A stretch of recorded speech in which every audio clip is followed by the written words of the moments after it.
I've been uploading videos to this channel for several months now, and every time I upload, I always love reading the comments from all of you guys. Partly because they're mostly positive, which gives me the encouragement and motivation to keep uploading, and partly because it means I don't have to work as hard to come up with video ideas. Whether you all realize it or not, a lot of the videos I've uploaded were results of me going on lengthy rabbit holes based on something you've told me. I once made a video about an entire series of Roblox hats at the request of one commenter. I know I'm very lucky to have a community like that, and I appreciate you guys wholeheartedly for it. But unfortunately, I can't satisfy everyone. I can't say make an entire video about some random rare limited hat that's only special because Roblox decided it would be quirky if they only sold 44 copies of it, and I can't drop everything and make another 40+ minute documentary about a dead group with only 500 members. A lot of your video ideas are great, but I simply don't have enough time to make all of them.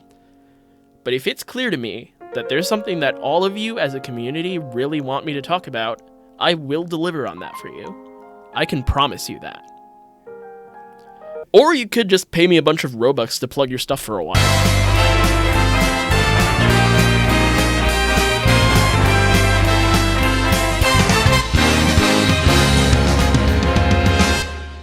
So yeah, I guess you could technically say that this video is sponsored, but the joke's actually on them here, because that payment was entirely unnecessary. Robux or no Robux, ever since I've made my big video on all 4 official Roblox-owned lore groups, I've actually wanted to revisit the Knights of the Splintered Skies on their own for a while now. Because of that original lore groups video, I've been in the Knights Discord server and group for quite a while now, and pretty much every week I'll get a ping about something new and revolutionary that they've added. New original lore, new ceremonies, Discord events, trainings, promotions, battles, mysterious secret projects that I'm not really allowed to talk about, and much, much more. It's obvious to me that they've been evolving fast, and I've been growing more and more curious to see what all the fuss is about. What have they been doing all this time? How exactly have they been growing? I spent a week trying to figure that out recently, and let me just say that in my completely unbiased opinion, without me caring that they're paying me at all, this group might just be the best group on the entire platform.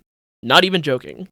Let me explain. Good Roblox groups that exist for the sake of being a Roblox group are getting harder and harder to find these days. Most of the biggest groups out there right now are just fan clubs for talking about influencers and games, and even then, most of the real talk goes down in their Discord servers, leaving the groups as nothing more than vent areas for the kids who don't know what Discord is yet, and free advertising for spam bots. If these people wanted to, they could just advertise their Discord servers a lot and abandon Roblox altogether. Hell, half of these groups don't even have group walls at all. What's the point to this? Even the groups that are tied to Roblox in some way still kinda suck. Hotel and cafe roleplay groups are basically just unpaid labor simulators, and military groups can be pretty fun. Until you realize that no one cares what you're doing in them at all. There's no sense of community most of the time. It's usually just a bunch of people with no clue what they're doing, desperately trying to follow a set of rules handed down to them by higher-ups who also have no clue what they're doing. Wait, I have a personal question. What's the personal question? Do you have Snap? Bro, what? Bro. There's a reason why out of the 1 million members that the British Army has, for example, only 18,000 have made it up to just the 3rd rank in the hierarchy. The rest haven't really been given a reason to care to try. The Knights of the Splintered Skies is one of the last groups on Roblox that I think truly breaks this norm. It's clear that they've gone above and beyond to make their group not just a group, but an active and dutiful community that's able to behave like an actual medieval knighthood and foster real long-lasting bonds and positive experiences. All on an online kids gaming platform featuring plastic block people. So what, you ask, have they done to deserve such praise? What have they been doing in the months since I've made my lore groups video that warrants them wanting to pay me 50,000 smackaroons to talk about? And why is it worthy of the obnoxious levels of praise that I've given it? Let's take a closer look at 3 cool things about this group that combined make it, in my opinion, the best group on Roblox.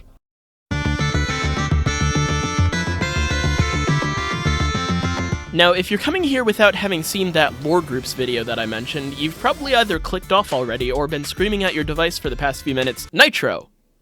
Who the hell are the Knights of the Splintered Skies? And while that is a rather rude way of asking me that, I'll still give you a quick summary. The Knights of the Splintered Skies, or KoSS for short, are particularly interesting because they're actually a group that is technically owned and created by Roblox themselves. The group was originally made to represent Roblox's Knights of the Splintered Skies brand, which is a part of a fantasy universe that Roblox once had huge plans for. They wanted to create a massive Roblox-wide battle event in which KoSS would team up with 2 of the other fantasy brands they had invented, the Knights of Redcliff and the Wizards of the Astral Astral Isles to help defeat a third evil clan, the Korblox Empire. Various blog posts were posted leading up to this supposed event to promote the groups and offer some canon lore about them. KoSS was introduced as a band of flying knights that live in the clouds and are in charge of quote-unquote keeping the peace. They're proficient in mostly ranged combat, they are magic users, and they look as if a deranged hockey player tried to craft wings for himself out of octopus tentacles and tablecloths. What a group. With promotion from both themed accessories on the catalog and consistent blog posts, members flooded into this official KoSS group almost immediately, and a rudimentary backstory for the group began to be constructed. A finalized version was eventually placed in the group's description by its owner, then Roblox administrator Newtrat, thus officially making it canon. From our bases high in the frigid air above Mount Zargistan to the farthest reaches of the world,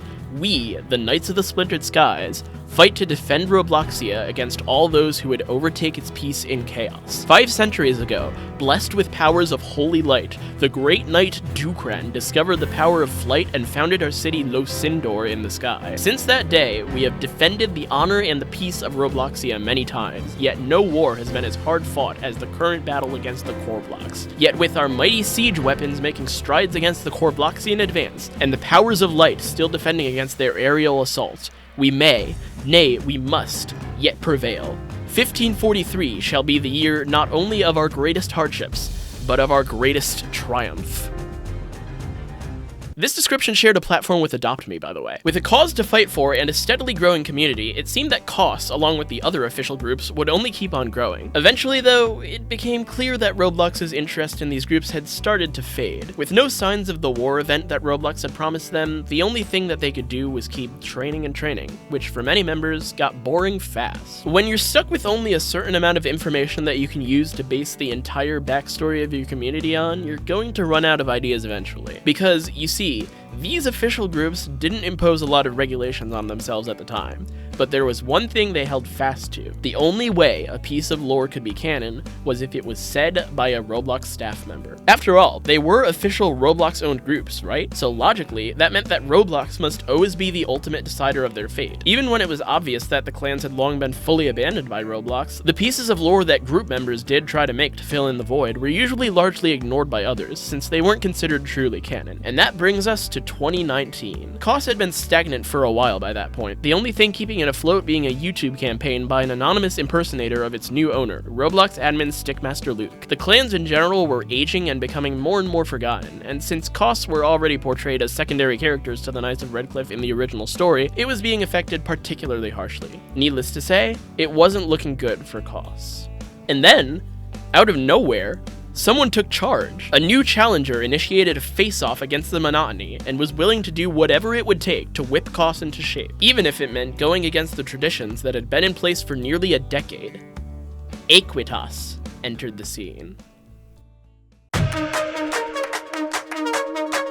Equitas is a well-respected, high-ranking veteran of KoSS, and in 2018, he took a year-long break from his duties towards the group. However, unbeknownst to his fellow group members, he wasn't just twiddling his thumbs while he was away. He spent the year hard at work creating a plan. A plan that, once enacted, would hopefully help bolster KoSS as a meaningful group, improve its morale, and start legitimate growth again. And this is where KoSS's dedication and effort will really start to shine through from now on, because for the past 2 years, he and his fellow high ranks have been hard at work enacting this plan, and the payoff has been immense.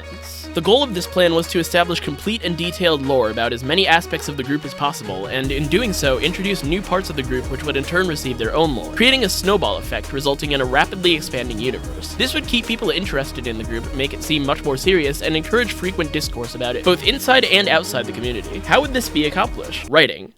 Lots and lots of writing. Under Equitas, with support from KoSS's owner Stickmasterluke and the other high ranks, KoSS has apparently commissioned several authors to write what will eventually amount to 1,000 years of completely made-up history and lore in great detail. Writers are paid 1,000 Robux per page written, and so far the amount of pages that have been written is a lot. If I tried to relay to you every single piece of lore that they've written so far, we would be here for days, so what I'm about to tell you is going to be an extremely brief summary that doesn't even come close to describing all of it. When you're done with this video, I urge you to join the KoSS Discord where all of the documents I'll be referencing are stored, and read them yourself, because they honestly could almost be published as real fantasy books. They're just that good. Let's start with their origin story, the Age of Dukran. This story describes everything that happened during the lifetime of Lord Dukran, the canonical founder of KoSS.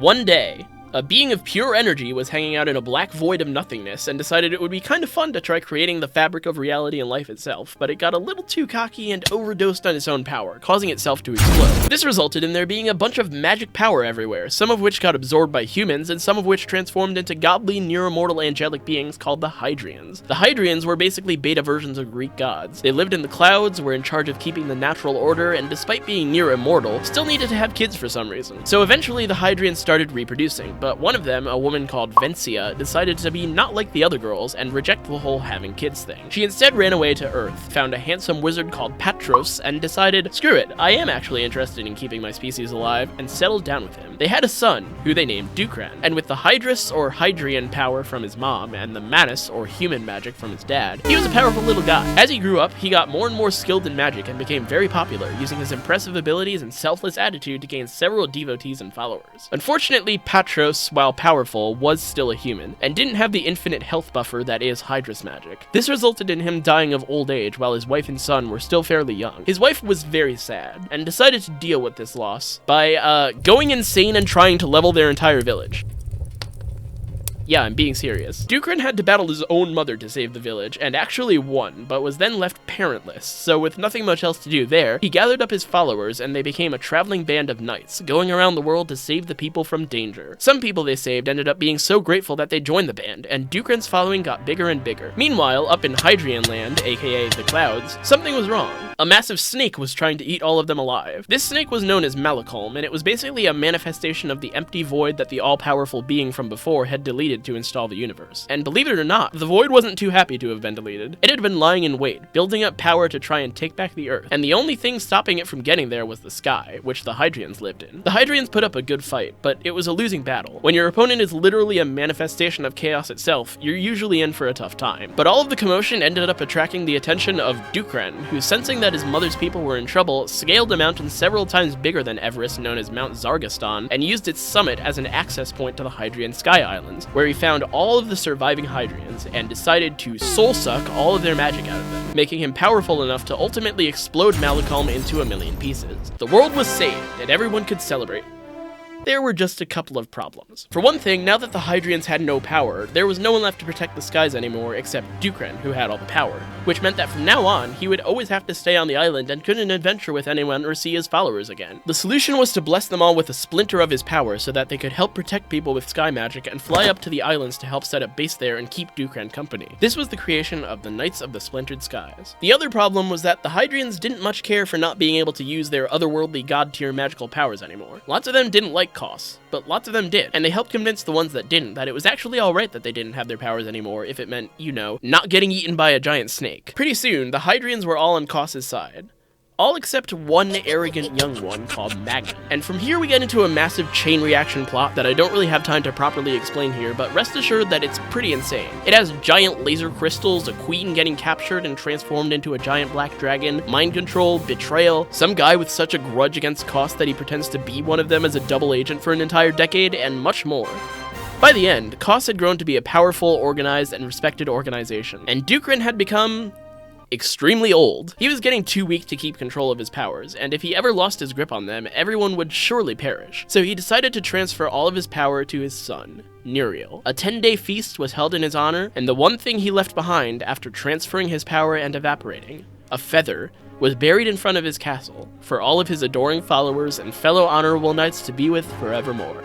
And that, my friends, is the very, very abridged tale of Lord Dukran and how KoSS came to be. I do genuinely find this to be a pretty great story. If I had to give it a few criticisms, the only things I would say about it are that, one, it could feel more cohesive. I kind of felt like I was reading 3 separate stories at certain points instead of one interconnected thing. And 2, despite being well over 100 pages long, it's ironically still too short in my opinion. I can tell that this story still has a ton of potential that could be unlocked if certain details were described at more length. But even still, the continuity and language style was impressive. The relationships and characteristics of the characters were well established, established, and I found myself genuinely immersed in what was happening, which is a lot more than you can say for most Roblox groups' lore. Of course, lore isn't just about great storytelling. The majority of world building, in fact, is figuring out the boring but important bits and explaining those in just as much detail as the cool stuff, which KoSS also does well. In the document called KoSS Magic Technology and Resources, for example, which is nearly 200 pages long, practically everything about the universe KoSS lives in is mentioned. From different types of magic to different subsets of those types of magic to all the factions that exist within the society to elements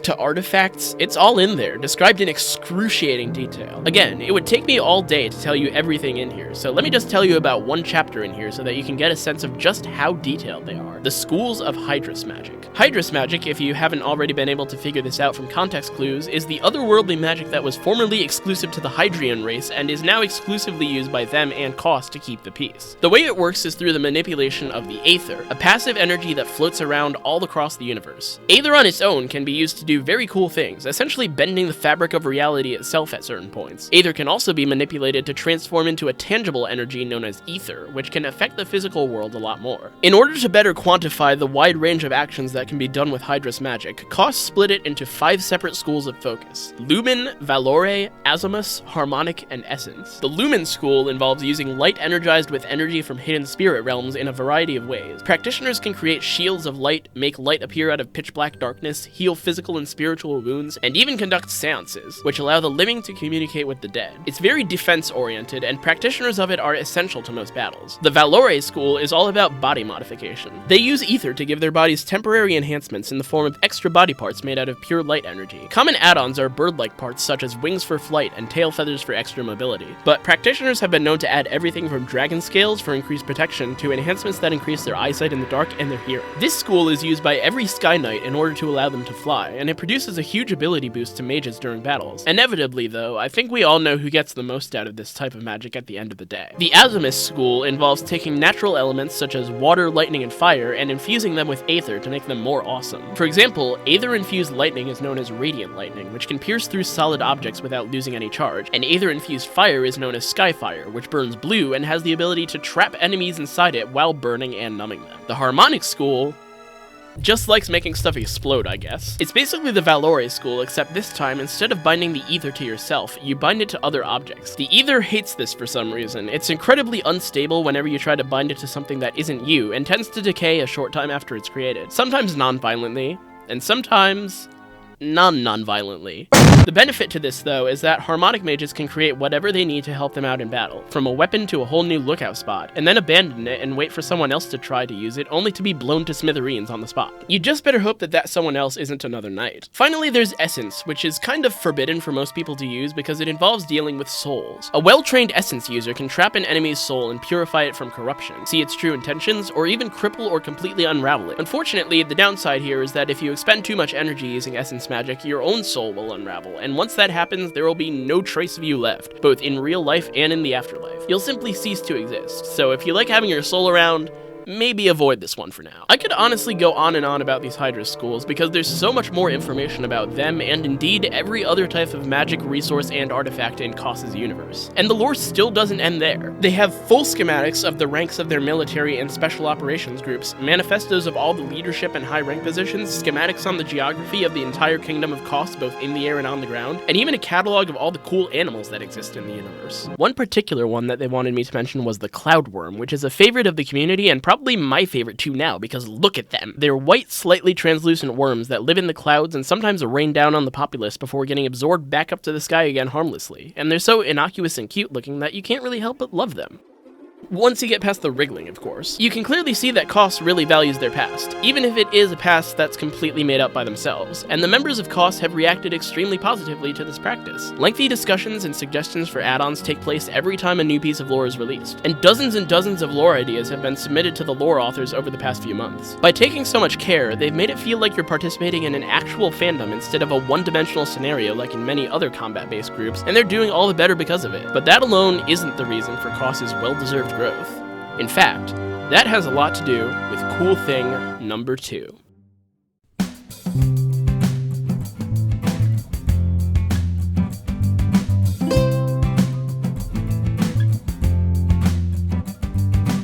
If there's one thing KoSS values, it's their community. Even though they've grown to over 55k members at this point, every single one of them is treated like they matter. Higher-ups pay close attention to every single person individually at events like trainings, and I've honestly never seen a group wall with more civil and positive conversations on it before. There's a lot of things that they've been doing that really let that sense of community shine through in my opinion, so let's take a look at some of them, starting with the thing I just mentioned. Training. KoSS does host regular combat trainings that are similar to those you would find in other military groups, but they also host magical matches, one of which I attended, and I can't overstate how much fun it was. After everyone joined the training place, the event started with copies of specially programmed magical spellbook gears being handed out to everyone, and everyone getting to test them out. Blaze Trooper, our training leader, explained what each spell in the spellbooks did, and how they had been updated and fine-tuned since the last training. Each spellbook corresponded to one Hydrus magic school, with the exception that Essence was replaced by Balance, a combination of the other 4 schools. We learned each spellbook's strengths and weaknesses, and we received tips on how to use certain spells with other spells to heighten our attacks. I missed some information that I probably would have been better off learning due to all the chaos from the spells being tested, but I can still appreciate the effort put in here. After the testing and explanation phase, the combat began. There were 3 rounds. The first was a free-for-all in which everyone was simply trying to achieve as many kills as possible. Infinite deaths were allowed, and whenever you died, you would get to choose a new spellbook to use. It was obvious that I was the newbie of the group, but I did still manage to squeeze out a kill or 2. The second round was much more interesting. It was basically the same as the free-for-all, except this time we were separated into 2 teams, and our objective was to control as many flags as possible. Surprisingly, I actually managed to capture a flag for our team, by which I of course mean I flew around the flag frantically trying not to get hit while Blaze Trooper did all the heavy lifting. But I did at least manage to kill more people than last time, and even though that still wasn't enough for my team to win, it was still a very close battle, and I loved being able to see all of the more experienced mages at work. Finally, there was the most interesting round of all, the survival round. This time we were only allowed a maximum of 10 deaths, and instead of our fellow knights, our goal was to kill specially programmed enemy NPCs of several different hostile groups. We were attacked by the Emerald Knights of the 7th Sanctum, the Asuna Samurai, who don't even have an official group, and even rogue members of the Wizards of the Astral Isles, which were apparently put there as a prank one time and just left there because their fighting style rules. I did manage to get through this one without even coming close to 10 deaths, mostly because I'm a coward and tended to run away a lot, but I also managed to get pretty good at the Harmonic spellbook and was able to swing a pretty decent kill count with it. This spell where you fire balls of ether was one of my favorites, and that combined with the Runes of Purity spell, which heals you instantly, made for an awesome playthrough. I was impressed by how Blaze Trooper was able to pay attention to the combat and see people's strengths and weaknesses even when he himself was participating in it. He was able to praise and critique specific parts of people's strategies and see exactly what worked and what didn't about the books. And I know that the next time these books are used, they'll work better than ever. He wasn't a strict leader either. He was able to take rule breaks that didn't matter too much pretty lightly and be firm when he needed to be. At one point, a friend of mine who wasn't affiliated with KoSS in any way joined the game and tried to stand on the lines and participate in the match with everyone else, even though he wasn't technically allowed to, and Blaze treated him like just another knight and let him do so anyway. Meanwhile, when a bot joined and started spamming someone's name in the chat, he was quick to boot it and lock down the server. Things like this really showed me that he was dedicated to the training, and as an extension of that, the community behind it, which I really appreciate. It's always nice to have your specific achievements be honored, because it shows that people have been paying attention to you and what you've been doing has made a difference, which is why I think it's really great that KoSS conducts a full-fledged promotion ceremony in front of a crowd every time someone moves up in rank. They've created a beautiful-looking arena-like chamber to represent a room on the inside of the big castle in their City of Losindor map, and they've programmed it with a ton of custom animations for every type of promotion ceremony that can be conducted. What's more is that these ceremonies are continuous with the lore. According to KoSS magic, technology, and resources, in order to start a career as a knight, you have to have your soul be blessed with Sanctus, which is a small splinter of the Hydrian power that the Aether Overseer, the supreme ruler of KoSS, wields. During the promotion ceremony for this rank, the knight-to-be is made to kneel, he's tapped on the shoulder twice by the sword of a high rank, and a yellow beam of light is sent into him as a visible representation of the Sanctus blessing. Other animations include the gifting of a light-enchanted sword and shield for the Skyguard promotion, the addition of white wings for the Alar Knight promotion, after forcibly hurling you down 20 feet into a hardstone floor of course, and the Empyrean Protector promotion, which involves a blinding white light enchantment for your shield, followed by your slamming of the floor with the shield in retaliation for the concussion that your Alar Knight promotion gave you. All of these animations were made by user Knightsalot, by the way, so if you ever need something animated, be sure to check them out. Now, despite how empty it is in the recording I took, for most significant ceremonies, there are a lot more people there, including, if you're lucky, Stickmasterluke himself. It really says something about the dedication of a group's owner to their community, when even though they are someone like the Stickmasterluke, a prominent and busy Roblox admin and game developer, not to mention the second richest trader in the entirety of Roblox, right behind Roblox's own official Roblox account, they still take time out of of their day to manage their group and attend their meetings. Though you probably shouldn't get too close to him because you might set off his band of Civitatum Praesidio Knights, which is essentially his band of Secret Service agents. They're authorized to use magically charged guns as well as extremely fast-paced close-quartered combat, and to get to that position, they've gone through extensive training and maintain perfect clean records, so I wouldn't cross them if I were you. Ceremonies and trainings aren't the only kind of events that KoSS takes place in, though. In real life, most societies celebrate special days like holidays and festivals, and KoSS is no different. One holiday that they observe, for example, is the Masquerade of Liars, which is basically their version of Halloween. The only difference is that theirs is a week long, which I think is a missed opportunity for us real-lifers. You're telling me we could have my favorite holiday for an entire week? Come on. Anyway, Masquerade of Liars Week is awesome. It's meant to celebrate all the battles KoSS has fought and won throughout the centuries, strengthen connections with the spirit realm, and in the end, purge the kingdom from evil. Here's what happens. Festivities start out with families making decorations made to resemble great figures from the past, whether they be heroes or enemies. Additionally, many figurines of a similar vein are crafted, which are then placed in military-like formations throughout the villages. Basically, the entire town gets into spooky mode. Next, the first real event is held, a costume contest. People of all ages compete to see who can make the most creative and impressive costume of a figure from KoSS history, which again can either be friendly or unfriendly. In game, this usually manifests itself as a group-wide avatar contest, the winner of which receives a handsome Robux prize. Then comes the main portion of the holiday, battling. Over the next few days, various battles will be held against magical replicas of long-dead foes from battles of old. Sometimes, if the foe in question is a beast that has species members still alive today, it will be captured and put into a state where it can be battled without causing any casualties to the battlers. The goal here isn't bloodshed, it's simply to show off what the knights can do. Every once in a while, Lumen Mages will call back the spirits of former KoSS heroes from the dead, and they'll face off against their own knights. Lord Dukan himself, in fact, is a common foe in this situation. The crowds love it, the military loves the challenge, and everyone has a great time. The final day of the masquerade is less bloodshed-free. This is the day of the Apostles' Quest, when a high-ranking martial arts expert from the religious organization the Hydrian Temple will lead a group of experienced warriors and exorcists to help defeat a zombified former high-ranking knight that got possessed by corrupt magic long ago. No one quite knows how this possession happened, or even who the original knight was, but he comes back to the same spot every year and needs to be defeated as quickly as possible once he does, so that he doesn't become too powerful to stop. Unlike in the public battles I mentioned earlier, this fallen knight is an actual enemy that does aim to kill anyone in his way, so casualties are unfortunately common. Every year, though, the warriors that helped defeat him and the church apostle that led them receive great honor and respect from the public, and it's a very fulfilling task to carry out, assuming you survive.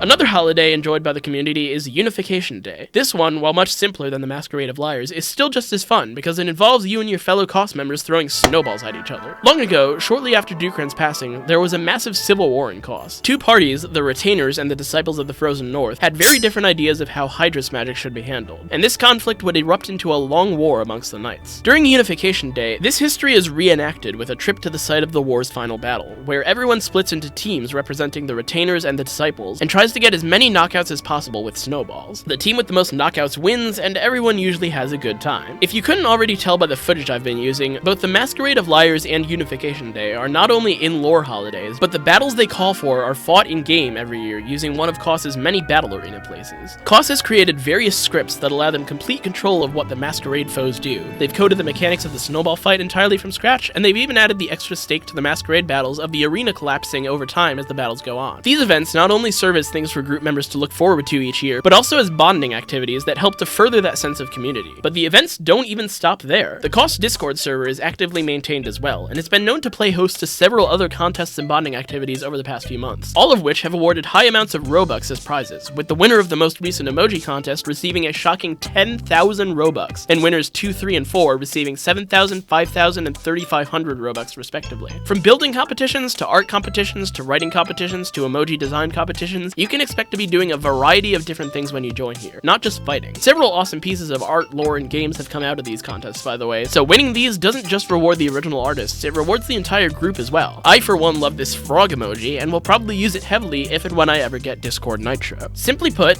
everything that this group does is done with its community being the first consideration. They're always trying to find ways to let their members' work, dedication, and achievements shine through to the public and prove that their members really do matter to them, which is a practice that many similar groups could probably take notes from. Too often I see groups that pride themselves on their rules and strictness more than anything else, which can often lead to power-high mods and a general sense of overbearingness and a lack of group purpose. But I wonder if these groups have ever considered that maybe the reason they receive so many trolls in the first place is because some people don't really see the point in bending to the whims of some random Robloxians just because they're wearing uniforms and pretending to be hotel staff. If you're trying to set up a strict set of rules to be followed on a platform where one of the key aspects of it is that you can do anything you can imagine, you can't expect everyone who you come in contact with to be on board with sticking to that mold. You can still roleplay and still keep to a set of rules, but there's no need to lash out at anyone who dares break character in any way. If you, as a high-ranking group member, let your community do more of what it wants to do instead of resisting them so hard, maybe the community will do the exact same for you. The people of KoSS are very dedicated to the universe that they've created, and there's hardly any trolls or drama. The only time I've ever witnessed someone that had to have disciplinary action taken against them at all was during the magical training I attended, and that was that spam bot that I mentioned earlier. Some people are just like that, I guess. Overall though, the relationship that KoSS has with most of its community is unlike anything else I've seen, and it really deserves a lot more members than it currently has. And just maybe, if they keep going with what I'm about to talk about next, they'll get more.